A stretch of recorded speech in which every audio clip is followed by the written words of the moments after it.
ये चुनाव रजिस्टर आप मेंटेन कर रहे हो? अच्छा, कितने चुनाव सेंटर्स हैं वेद? 21। इनसे अब इनको जानना चाहिए। वेद बताओ, 21 हैं? ये मतदान केंद्र हैं। और मतदेय स्थल कितने हैं? 14-24। पक्का? जी सर। कुछ कंफ्यूजन है? तुम बताओ। मतदान केंद्र 21 हैं, मतदेय स्थल 24 हैं, ये सही है? मतदेय स्थल समझ रहे हो? Centre sir.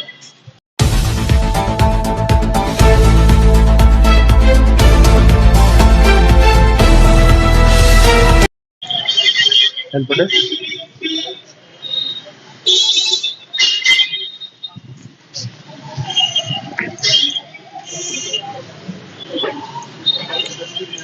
अच्छा, ये हेल्प डेस्क है या इसी में जन सुनवाई वाला दोनों एक साथ है? महिला हेल्प डेस्क का ये सर बन रहा है। अच्छा, अभी ये बन रहा है। हेल्प डेस्क कौन देखता है बेटा? इधर है? कहाँ है रजिस्टर? कहाँ है? खोलो, लेटेस्ट दिखाओ बेटा, लास्ट पेज।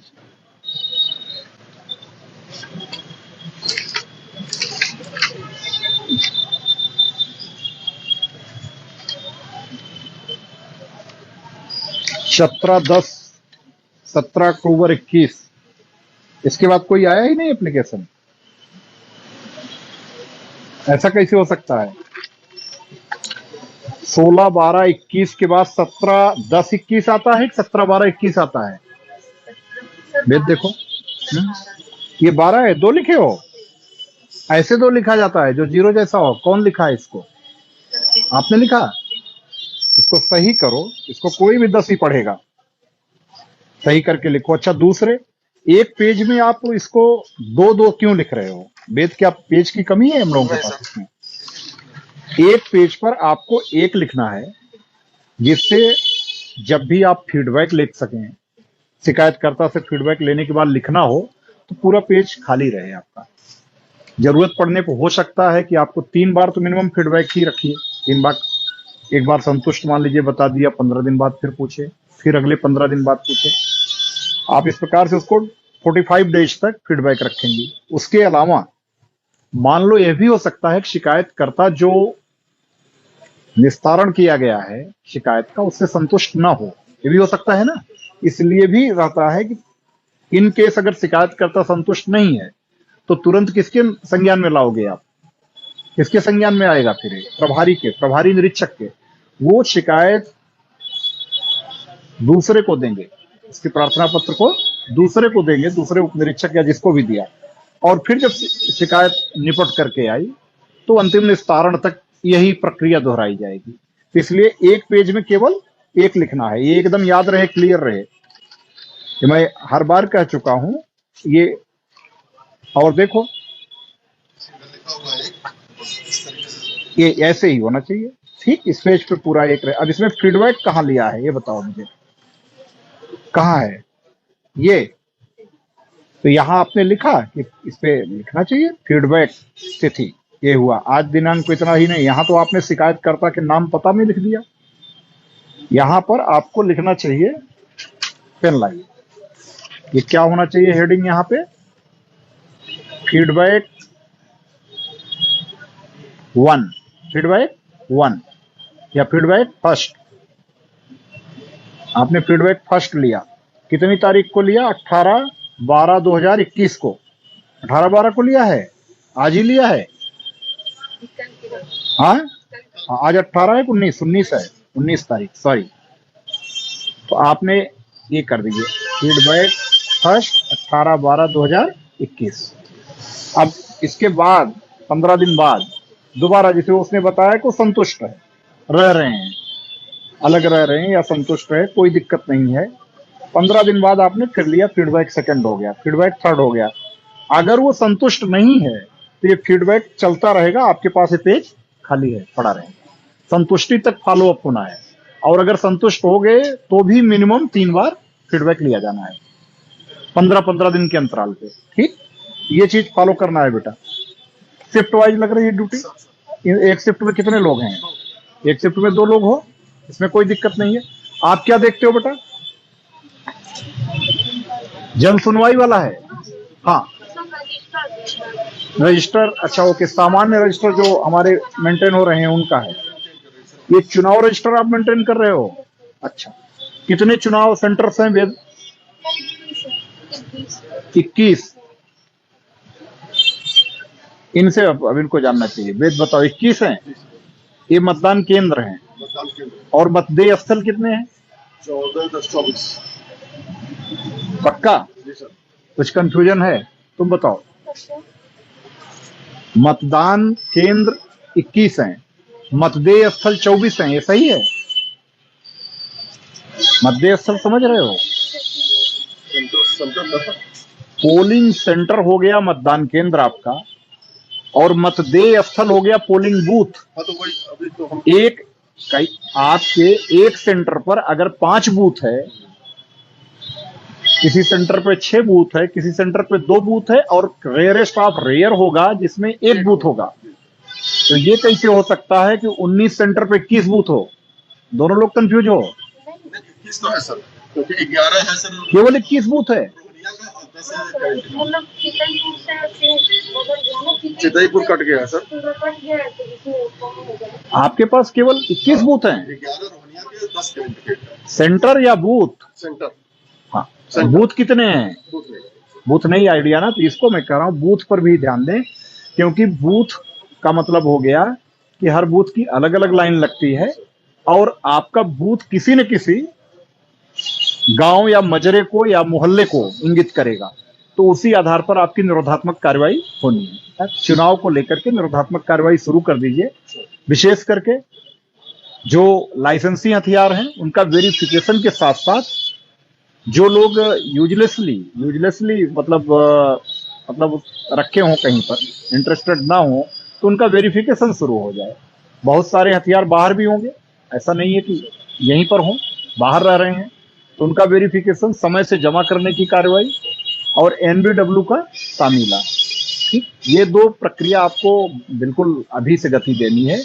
और निरोधात्मक कार्रवाई भी आप पिछले चुनाव और इस चुनाव के बीच में भी जो चुनाव हुए हैं उनमें भी जो लोग किसी भी रूप में कभी भी फिजिकल वायलेशन में लगे रहे हैं, मान लीजिए किसी के खिलाफ एनसीआर बॉडी ऑफेंस की दर्ज है, एफआईआर दर्ज है, तो आपको क्या करना है? उन सबको निरोधात्मक कार्रवाई के दायरे में ला देना है। 107, 116 की कार्रवाई कब मानी जाएगी? जब 117 में बदल जाएगा। 117 की कार्रवाई अगर आपने कर ली है सीआरपीसी की, तभी आप उनका 122 के तहत जब्तीकरण की कार्रवाई ठीक उसी प्रकार करा सकेंगे जैसे गैंगस्टर अधिनियम में आप जब्तीकरण की कार्रवाई कराते हैं 14(1) में। एचएस की क्या स्थिति है? कितने हिस्ट्री सीटर्स हैं अपने? 59। कितना? अच्छा, रजिस्टर, मेन रजिस्टर्स जो मैं बता रहा हूं उनको वहां लेके आना है आपको। कौन है मुंशी? कौन है? आइए, इधर हैं, आइए ऑफिस में आइए। अच्छा, ये ऑफिस है अपनी। रजिस्टर बेटा निकालो, फ्लाई सीट, ठीक है? एचएस की फ्लाई सीट समझ रहे हो ना? फ्लाई सीट निकाल लो, त्योहार रजिस्टर निकाल लो, गुंडा रजिस्टर, ठीक, और उसके बाद एनसीआर जांच रजिस्टर, एससी एसटी और महिला उत्पीड़न संबंधी अपराध, और समाधान दिवस और संपूर्ण समाधान दिवस, और इसके अलावा हत्या बलवा रोकथाम रजिस्टर। इतने रजिस्टर निकाल करके लेकर के आओ, ठीक? लेकर के निकाल करके आओ ऑफिस में। आओ बेट, इधर आओ। इसमें बनवा रहे हो? इस केबिन में?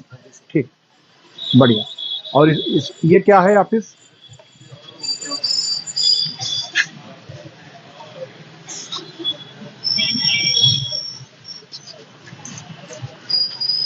कब तक बन के तैयार हो जाएगा? महिला हेल्थ से नीचे फर्स्ट फॉर्म करवाना है और लाइटिंग करवाना है। दिवसाधिकारी कौन है? Day officer? एक तो दिवसाधिकारी और एक रात्रि अधिकारी होते हैं ना, 12-12 घंटे की शिफ्ट वाले। इधर आइए। आप ही हो दिवसाधिकारी? आप ही हो? अच्छा, आप तो दिवसाधिकारी के रूप में देखो, पहले भी यहाँ पर एक बार कंप्लेन मिल चुकी थी, वेद आपके आने के पहले की स्थिति मालूम होगा, जो बाद में देहात क्षेत्र में कि कोई व्यक्ति ने शिकायत की थी कि यहाँ आया और उसकी उस समय गुमशुदगी नहीं लिखी गई थी। बाद में वो जो इंसिडेंट हुआ था देहात क्षेत्र में, तो जो भी दिवसाधिकारी रहे, रात्रि अधिकारी रहे, आप परफेक्ट जिम्मेदार होंगे। कोई भी शिकायत करता आया तो वो हर हाल में अटेंड किया जाना चाहिए। इंश्योर करिए, अगर वो एफआईआर के लिए आया है तो भी आप तुरंत एफआईआर दर्ज करिए। आवश्यक जहां भय समझ रहे हैं आप, इमीडिएट अपने, अगर यहीं पर उपस्थित हैं प्रभारी, उनसे बताइए। नहीं उपस्थित हैं, फोन से बताइए, या जहां भी आवश्यकता है, जो भी हमारी सेट प्रैक्टिस है बताने की, बताइए। लेकिन हमारी प्रैक्टिस के कारण ये स्थिति कतई ना हो कि वो अनअटेंडेड हो। बात समझ रहे हो ना? अनअटेंडेड नहीं होना चाहिए। उसका जो भी ग्रीवांस है तत्काल देखा जाए, ये निश्चित करना है। रजिस्टर मंगा लो वेद, आते हैं।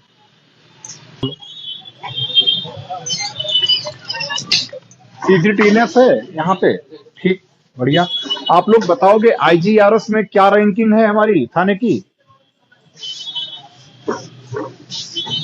इस समय निकाला है, देखा है? अच्छा, तो जो भी लंबित है थाना स्तर पे भी, इनको समयबद्ध तरीके से सबका और गुणवत्तापूर्ण निस्तारण हो जाए। किसी भी रूप में कोई भी डिफॉल्ट में न जाए, और किसी भी रूप में ऐसी स्थिति ना हो कि कोई असंतोष की ही परिभाषा में आऊं, जो हो निस्तारण होता जाए। विवेचनाओं के निस्तारण में क्या स्थिति है? योजनाएं तो बहुत कम हो गई सर, और मेरे ख्याल से 203 पे है अभी। कल का आंकड़ा 200। रैंकिंग क्या है विवेचनाओं के?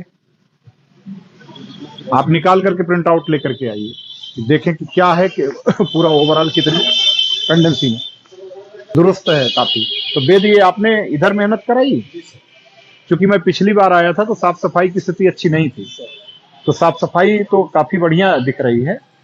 ये कच्छ तो था, लेकिन मुझे लगता है कि ये, हाँ, इस तरीके से नहीं था। तो इसके लिए साफ सफाई की व्यवस्था अच्छी रखवाने के लिए इनको अपनी तरफ से पीआरओ साहब इनाम भी हमारी तरफ से वेद प्रकाश जी के लिए लिखिएगा। इसमें अच्छी व्यवस्था है, साफ सफाई के लेवल मेंटेन रहे, ये चीज इंश्योर करना है।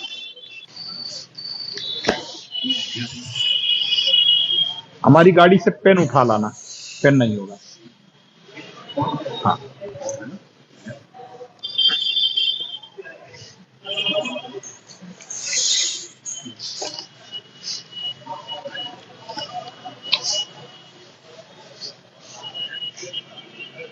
में त्योहार बीता है।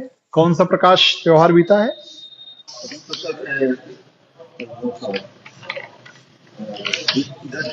देव दीपावली।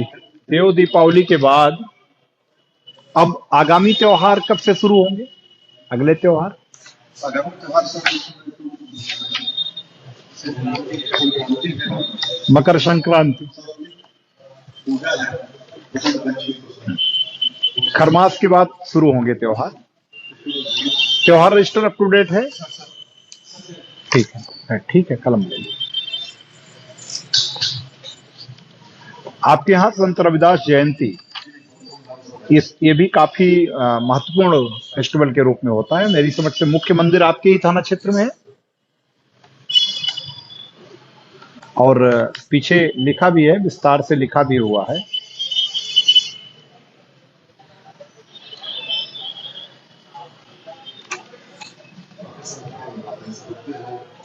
ये इस बार कब पड़ेगा?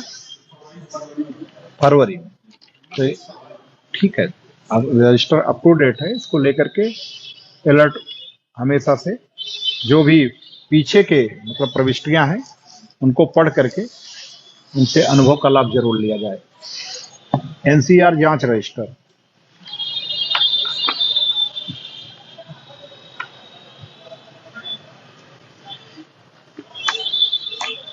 ज्यादातर में 107, 116 की कार्रवाई दिख रही है पीछे।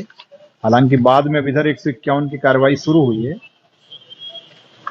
ये चीज ध्यान देना है इसमें कि जो 151 की कार्रवाई हो, वेद, अनिवार्य रूप से अगर दोनों पक्ष मान लीजिए लड़े हैं, दोनों पक्ष हिंसा में संलिप्त रहे हैं, तो दोनों पर हो। लेकिन अगर एक पक्षी रूप से किसी ने मारा पीटा है किसी को, तो हमेशा 151 की भी कार्रवाई एक पक्षी होनी चाहिए, और यही तभी सही न्याय मिल पाता है। अगर 151 की कार्रवाई, मान लो एक व्यक्ति ने किसी व्यक्ति को मारा पीटा, और आपने ला करके 151 में दोनों को बंद कर दिया।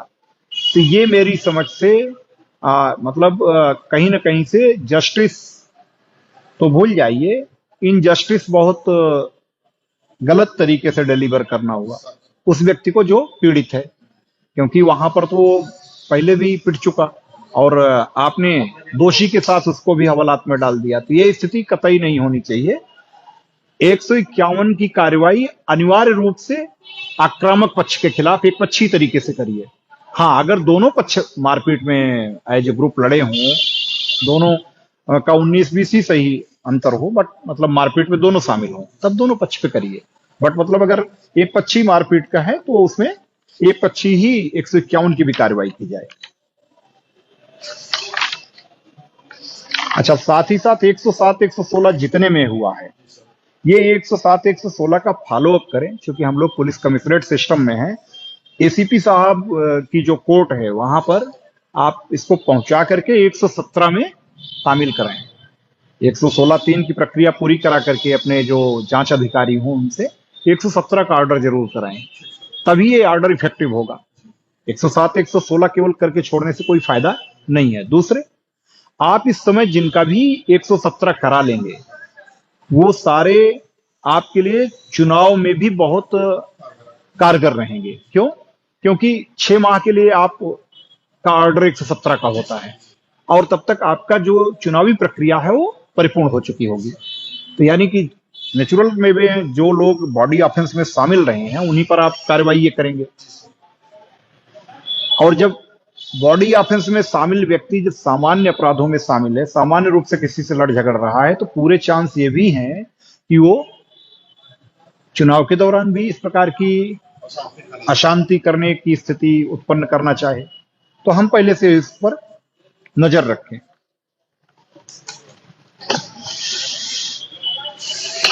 महिला उत्पीड़न, इसमें कोई पेंडिंग केस है इस समय वर्तमान में? कोई भी सीरियस ऑफेंस का पेंडिंग केस है? ठीक है, ये सर्वोच्च प्राथमिकता पे है शासन की, डीजीपी साहब की, और इसमें किसी भी रूप में महिलाओं से संबंधित जो भी अपराध कहीं भी कारित है तो समय से उन सब में समयबद्ध तरीके से चार्जशीट हो, गिरफ्तारी की कार्रवाई हो, सब पूरी कर लें। गुंडा रजिस्टर, एसएसआई साहब, कितने प्रकार के गुंडे होते हैं? कितने प्रकार के गुंडे सूचीबद्ध किए गए हैं? आपको है जानकारी? नहीं है? वेद आप बताओ। इसका मतलब आपने भी पढ़ा नहीं है पूरा। 4 प्रकार के ही गुंडे होते हैं। कितने? कौन कौन? राजनैतिक, सांप्रदायिक, छात्र और आपराधिक। कितने? 4 प्रकार के, जिनमें से राजनैतिक स्पष्ट है, छात्र भी स्पष्ट है जो स्टूडेंट्स से रिलेटेड है, सांप्रदायिक भी स्पष्ट है जहां पर कम्युनल हार्मोनी प्रभावित हुई हो। इन तीनों के अलावा जो लोग गुंडा की कैटेगरी में आते हैं उनको किसमें डाला जाता है? आपराधिक में। ये एकदम से याद रहना चाहिए। और जितने लोग आपके इन 4 प्रकार की गुंडा की कैटेगरी में हैं उनको आप अनिवार्य रूप से मॉनिटर करते रहें कि वो हमेशा एट ए टाइम आपके 117 में पाबंद रहें और भारी पे मुचलके में पाबंद रहें, ताकि अगर किसी भी प्रकार का न्यूसेंस को क्रिएट करना चाहें तो आप उनकी जब्तीकरण की कार्रवाई 122 सीआरपीसी में करा सकें। अब कमिश्नरेट में आपको ये अतिरिक्त लाभ है कि आप जिन पर प्रभावी कार्रवाई करेंगे उसमें कोई डिले होने के चांस नहीं है। तो ये चीज आप इसमें करा लीजिए। इसका अध्ययन करके चुनाव के पहले यह भी पूरी तरह अपडेट हो जाना चाहिए। इसको मैं 1 सप्ताह बाद पुनः निरीक्षण करूंगा आपके थाने का। अभी मैं इसीलिए अभी सरसरी तरीके से बाकी चीजों को कर रहा हूं। हत्या बलवा रोकथाम रजिस्टर, इस रजिस्टर में भी मैं यही चाहूंगा कि जितने भी इस प्रकार के एलिमेंट्स हैं जो गंभीर शारीरिक अपराधों में संलिप्त रहे हैं, हत्या बलवा रोकथाम रजिस्टर में जो भी इंगित हैं, इन सब पर भी प्रभावी निरोधात्मक कार्रवाई समय से कर ली जाए और वो कागजी खाना पूर्ति की ना हो। 107-16 हो तो 117 तक पहुंचे। इसके अलावा गुंडा मिनी गुंडा 109-10 110 जी। और अगर उनके कई बार अपराध का रिपीटेंस हुआ हो तो आप उसमें एचएस खोलिए उनकी। इसी प्रकार से कई अपराध की स्थिति में ही आप गैंगस्टर की भी कार्रवाई करिए। इसमें भी किसी प्रकार से कोई ढिलाई नहीं करनी है। ये आपका सबसे महत्वपूर्ण रजिस्टर है। इस पर शासन की तरफ से, माननीय डीजीपी साहब की तरफ से बहुत जोर दिया जा रहा है। हत्या बलवा रोकथाम रजिस्टर को अगर आपने अच्छे तरीके से, प्रभावी तरीके से पीछे का पढ़ करके और इनको निरोधात्मक कार्रवाई के दायरे में ला लिया तो आप मान के चलिए कि वहां पर किसी प्रकार की अशांति होने की संभावना नहीं रहेगी। समाधान दिवस रजिस्टर, कोई इधर के पीछे के कोई मामले पेंडिंग तो नहीं है? एक केवल है पीछे का। ठीक है, तो उनसे बात करके जो भी कंसर्निंग राजस्व निरीक्षक हों या जो इसमें लेखपाल जुड़े हुए हैं, टीम के साथ भेज करके निपटा दीजिए समय से। किसी भी रूप में समाधान दिवस का या संपूर्ण समाधान दिवस का समयबद्ध तरीके से निस्तारण हो जाना चाहिए, पेंडिंग नहीं रहना चाहिए। संपूर्ण समाधान दिवस का कोई लंबित है?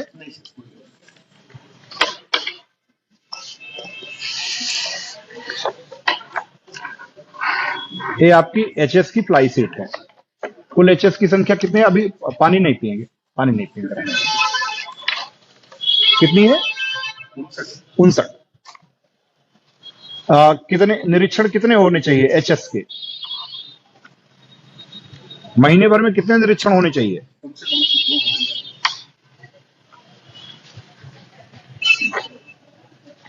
दो होने चाहिए।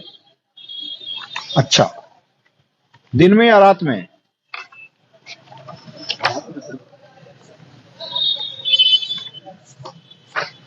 दिन में भी, एक दिन में और एक रात में, इसलिए दोनों कॉलम रहता है ताकि आप दोनों स्थितियों को देख सकें। पीछे के सारे हो गए हैं? देखो बहुत सारे ऐसे हैं